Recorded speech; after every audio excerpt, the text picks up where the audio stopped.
Hello दोस्तों, welcome back to the channel.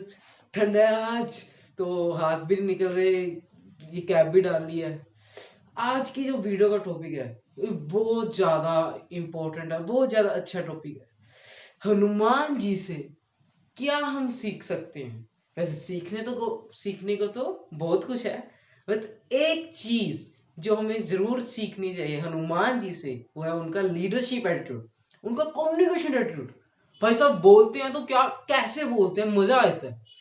उनका leadership attitude एक ऐसा एटीट्यूड है कि मैंने जितने भी लोगों में पढ़ा है, ऐसा मैंने किसी में नहीं पढ़ा। मैं एक बुक पढ़ रहा था, उसमें से मुझे ये पता लगा हनुमान जी के बारे में, हनुमान जी के लीडरशिप एटीट्यूड के बारे में, उनकी कम्युनिकेशन स्किल्स। वाह भाई वाह, ऐसा बोलते हैं मुंह में शक्कर है उनके कि कड़वी से कड़वी बात अपने कंपेटिटर के दिल में मीठी लगने लग जाती है। कड़वी से कड़वी बात बोलते समय ऐसा लगता है कि यार चलो बोल दिया तो बोल दिया, नहीं तो किसी और ने बोला हो उसके हम पीछे पड़ जाते हैं कि तुमने ये कैसे बोला, तुमने वो कैसे बोला। बट हनुमान जी जब ये बोलते हैं ना कुछ चीजें, तो उनके मुंह में शक्कर है, तो क्या मजा आता है उनकी बातें सुनने में। तो आज मैं हनुमान जी की लाइफ से कुछ आपको बातें बताने जा रहा हूँ जो आपके लिए बहुत ज्यादा जरूरी है। अगर आप भविष्य में लीडर बनना चाहते हो, अगर आप अपनी कम्युनिकेशन स्किल्स बढ़िया करना चाहते हो, ये बहुत इंपॉर्टेंट वीडियो है उन सब लोगों के लिए जो अपना भविष्य एज अ लीडर सोचते हैं, या फिर वो अपनी कम्युनिकेशन स्किल्स को और अच्छा करना चाहते हैं। वो ये एक हमारे यहाँ पे कहावत है, पंजाबी में है कि ओदे थप्पड़ मार भी दी पर उन्हें पता भी नहीं लगे तेने थप्पड़ मारा है। मतलब कि आप ऐसे कम्युनिकेट करोगे कि आप किसी की सामने उसकी कड़वी बात भी प्रेजेंट करोगे, बट उसे ऐसे लगेगा भी नहीं वो कड़वी है, मतलब वो आपसे हर्ट भी नहीं होगा, ऑफेंड भी नहीं होगा। तो ये दो चीजें आप जरूर सीख के जाओगे इस वीडियो में से, I guarantee. So without any delay let's start the video. ये कहानी तब की है जब माँ सीता को रावण उठाकर लंका में ले जाते, किडनैप कर ले जाते। तब राम जी को हनुमान जी की जरूरत होती है। तो राम जी एक अपना बंदर को हनुमान जी के पास भेजते हैं इस संदेश के साथ। तब जब हनुमान जी ये संदेश सुनते हैं, अब उनके दिमाग में ये आता है कि अब तो मैं जाऊंगा ही जाऊंगा और ये रावण का सर्वनाश करके आऊंगा, मेरी माँ सीता को ले गया उठाकर। तो उन्हें बहुत गुस्सा आता है और ये भी समझ आता है कि राम जी ने बुलाया तो ये तो मैं काम करूंगा ही करूंगा। और मुझे ये भी समझ आ रहा है, हनुमान जी कहते हैं कि ये भगवान की एक कॉलिंग है, भगवान की ये इच्छा है, भगवान कॉल करके मुझे कह रहा है राम जी कि तू ये काम तो कर, और मैं इसी के लिए ही जन्म हुआ है कि राम जी मुझे खुद कहीं कोई काम करने को, इससे बड़ा सौभाग्य मेरी जिंदगी का और क्या हो सकता है। हनुमान जी कहते हैं। तो हनुमान जी श्री राम जी के पास पहुंचते हैं, श्री राम जी भी उन्हें ये बात बताते हैं। तो हनुमान जी कहते हैं जी मैं जाऊंगा, आपको किसी और को कहने की जरूरत नहीं है। पहले श्री राम जी ने और लोगों को भी कहा होता है कि आप जाओगे आप जाओगे, तो हनुमान जी कहते हैं आपको किसी को कहने की जरूरत नहीं है, मैं जाऊंगा, आपका भक्त, सबसे बड़ा भक्त मैं जाऊंगा। तो हनुमान जी को जाना पड़ता है फिर लंका, ये सारा काम करने। तो जो लंका साउथ से 1300 किलोमीटर दूर थी। जब वहां थे, उनकी कुटिया से लंका 1300 किलोमीटर दूर थी। ये बहुत बड़ा डिस्टेंस था, एक ही बारी में कवर करना था। ऐसा नहीं था कि आप कहीं जाकर वहां पर रुक जाओ फिर आगे से चलो। समझ रहे हो आप मेरी बात?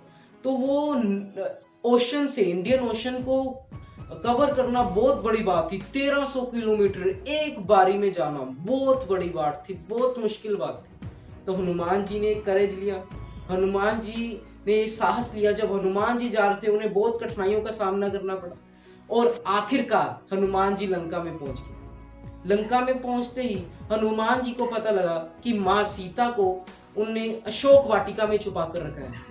तो जब हनुमान जी अशोक वाटिका में पहुंचे, उन्हें बहुत भूख लग रही थी। तब उन्होंने देखा कि यहाँ पे बहुत अच्छे अच्छे फल लगे हैं, चलो मैं खा लेता हूँ। तो उन्होंने सारे फल खा लिए जितने भी थे। इसी को देखते देखते उन्हें ये भी पता लगा कि वो है माँ सीता। वो माँ सीता के पास गए, उनका आशीर्वाद लिया। इसी को देखते देखते जो रावण के सारे वो थे चोर, उनके साथ जो भी थे उनकी टीम के मेंबर्स, सारे आ गए। कि ये कौन वानर हमारे सारे फल पौधे खा गया। उन्होंने हमला करना शुरू कर दिया। अब हनुमान जी इतने महाशक्तिवान थे, उन्हें गुस्सा आ गया, उन्होंने सबको पराजित कर दिया, मार दिया।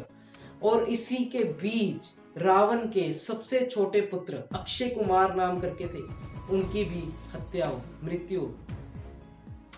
इसका जब रावण को पता लगा तो उन्हें बहुत गुस्सा आया, उससे बहुत गुस्सा आया कि मेरे छोटे बच्चे को, सबसे जो छोटा था, उसको मार दिया इस पागल बंदर ने। उन्हें पकड़ के लेके आओ।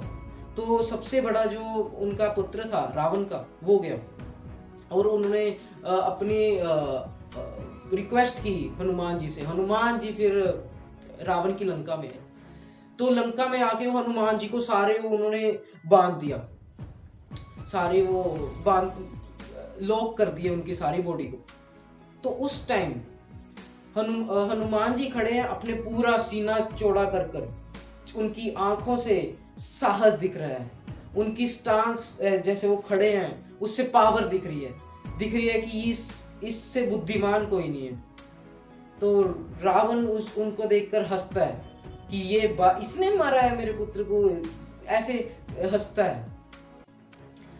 तो हनुमान जी कहते हैं कि रावण, मैं हनुमान, मैं मेरे गुरु श्री राम, उन्होंने मुझे यहाँ भेजा है ये मैसेज आपको देने, ये संदेश आपको देने के लिए कि आप जाकर श्री राम जी से माफी मांग ले, जो आपने इतना बड़ा ये काम कर दिया है, इतना बड़ा एक गलत काम कर दिया है कि आप माँ सीता को उठा के किडनैप करके लेके आए। हनुमान जी कह रहे हैं कि जो मेरे गुरु है ना श्री राम, वो सबके ज्ञाता है, ना उन्हें मृत्यु मार सकती है, ना उन्हें टाइम मार सकता है। यामा जो मृत्यु के भगवान होते हैं, और तापा जो टाइम के होते हैं, वो उन पर भी श्री राम जी का कंट्रोल है। वो इतने बड़े हैं कि आप सोच भी नहीं सकते, रावण सोच भी नहीं सकता। रावण को गुस्सा आ रहा था इस सुनकर। तो हनुमान जी कहते हैं मुझे तो तेरे बारे में पहले ही पता है, एक बारी बाली ने तुझे अपने कंधे में ऐसे बाजू में फंसा के 6 महीने तक रखा था, तो वही है रावण। तो रावण सोचने लग गया इसे मेरी इतना कैसे पता, मेरी इतना बैकग्राउंड कैसे पता। तो रावण थोड़ा सा गुस्से में आने लग गया कि ये बंदर मेरे बात करेगा, ये मुझे बताएगा कि मैं कौन।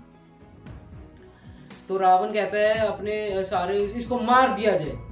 उसमें से विभीषण खड़ा होता है। विभीषण हनुमान रावण का एक भाई था, और रावण इसे पसंद भी नहीं करता विभीषण को। विभीषण कहता है कि ये बंदर की गलती नहीं है, इसके गुरु की गलती है। ये बंदर तो अपना मैसेज देने आया था, चलो आपकी बात ठीक है, इसने पुत्र को मार दिया आपके, इसे भी दंडित किया जाना चाहिए, पर असली गलती तो इसके गुरु की है, उसे हमने बदला लेना है, उससे लेना है बदला।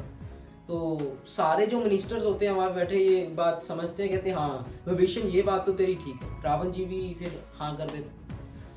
तो ये फैसला किया जाता है कि हनुमान की पूंछ को आग लगा दी है। तो सारे मिनिस्टर्स इकट्ठे होते हैं, सारे जो होते हैं लोग इकट्ठे हो जाते हैं वहां पर, और उनकी जो पूंछ होती है उसको पानी तेल सब कुछ लगाते हैं, उसको आग लगा देते हैं। तो हनुमान जी बोलते हैं जय श्री राम, और खड़े हो जाते हैं, और सारी जो बांधा होता है लोग से उसे तोड़कर माउंट उसकी टॉप पर पहुंच जाते हैं। लंका की टॉप पर पहुंच के सारी लंका को विनाश करते हैं, सारे लंका को आग लगा देते हैं, जिसमें जो रावण की ईगो थी वो भी आग के समान, ऐश के समान, राख के समान खत्म हो जाती है।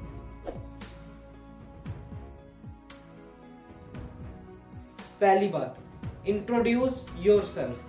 ये सबसे बड़ा क्वेश्चन आता है, कहीं भी आप चले जाओ, इंटरव्यूज में चले जाओ, कहीं भी आप चले जाओ जिंदगी में, ये क्वेश्चन आपसे पूछा ही जाएगा कि इंट्रोड्यूस योरसेल्फ, अपनी इंट्रोडक्शन दे।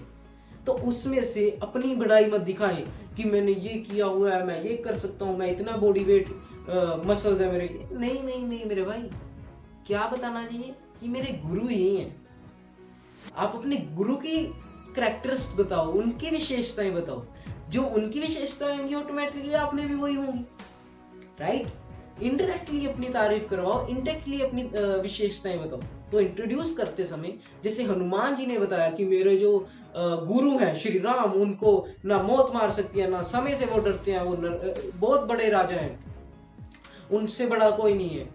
वैसे ही हमें भी करना चाहिए, हमें अपने गुरु के बारे में, अपने गुरु के कैरेक्टरिस्टिक्स बताने चाहिए, तो फिर आप में भी वही कैरेक्टरिस्टिक्स झलकेंगे।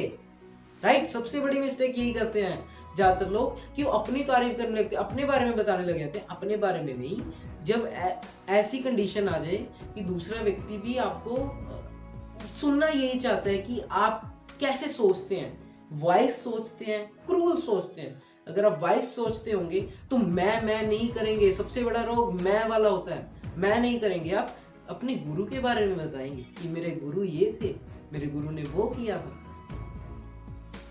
राइट? दूसरा सबसे बड़ा point, KYC, know your competitor. Hanuman ji को इतना पता था रावण के बारे में, बट रावण को नहीं पता था हनुमान जी के बारे में। रावण को नहीं पता था हनुमान जी क्या करते हैं, हनुमान जी का क्या हिस्ट्री है, हनुमान जी के कौन गुरु है। बट हनुमान जी को सब पता था रावण की क्या हिस्ट्री है, रावण के कौन गुरु है, रावण ने क्या किया था। तो अपने कंपेटिटर के बारे में सारी कुंडली आप निकाल लें, अपने कंपेटिटर के बारे में सब कुछ जान ले, उसकी सारी जन्म कुंडली, उसके सारी हिस्ट्री, क्या उसका बढ़िया मेरे से, क्या मेरा उससे बढ़िया है, सो दैट कि आपको अपने नेगेटिव पॉजिटिव पता लग जाए। कभी इंटरेक्शन हो तो क्या इंप्रेशन छोड़ के जाओगे। समझे मेरी बात? हनुमान जी से सबसे अच्छी चीज सीखने को मिलती है इमोशनल इंटेलिजेंस। इमोशनली बहुत वो अपने पर काबू रखते थे। पहला ये समझो कि इमोशंस क्या हैं, फिर उसको मैनेज कैसे करना है। हम सब में इमोशंस है, देखने का, खाने का, कुछ स्मेल आ जाए तो हमें वो अच्छी लगती है, हम सब में इमोशंस है, बट उसे मैनेज करना आना चाहिए। हनुमान जी इसकी सबसे बड़ी एग्जांपल है। उन्हें वो ब्रह्मचर्य थे, उन्हें इमोशंस मैनेज करना आता था। आखिरी और सबसे अच्छी बात जो हनुमान जी से हम सीख सकते हैं वो है improve your argument, don't raise your voice. जब आपकी किसी से बहस हो जाए, कुछ ऊंच नीच हो जाए, किसी से आर्ग्यूमेंट हो जाए, इससे बढ़िया अपनी आवाज को ऊंची मत करें मेरे भाई, इससे बढ़िया अपनी आर्ग्यूमेंट को अच्छी कर लें। जिस चीज पर बहस हो रही है उसको अच्छी कर लें। आर्ग्यूमेंट में जो दो लोगों की आर्ग्यूमेंट हो रही है, जो आर्ग्यूमेंट में ऊंचा बोल रहा है और दूसरा व्यक्ति आर्ग्यूमेंट में अगर थोड़ी स्थिर आवाज में बोल रहा है, तो जीत वो रहा है जो स्थिर आवाज में है।